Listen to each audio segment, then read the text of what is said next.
ലോകത്തിലെ സകല അപ്പന്മാരോടും സകല അമ്മമാരോടും ഒരു പ്രാർത്ഥന മനുഷ്യൻ എന്ന നിലയ്ക്ക് ഞാൻ പറയുന്നു, നിങ്ങൾ ചെയ്തു കൂട്ടുന്നതെല്ലാം നിങ്ങളുടെ തലമുറ കാണുന്നുണ്ട്. മറ്റുള്ളവർക്ക് ദോഷം ചെയ്യുന്നവർ, മറ്റുള്ളവരെ ചതിക്കുന്നവർ, മറ്റുള്ളവരെ വഞ്ചിക്കുന്നവർ, കുടുംബങ്ങൾ നശിപ്പിക്കുന്നവർ, എഴുതി വെച്ചോ, നിങ്ങളുടെ തലമുറ അത് കൊയ്യും.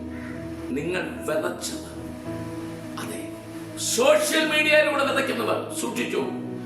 മറ്റുള്ളവർക്ക് ദോഷവും അപവാദവും പറയുന്നവർ സൂക്ഷിച്ചു.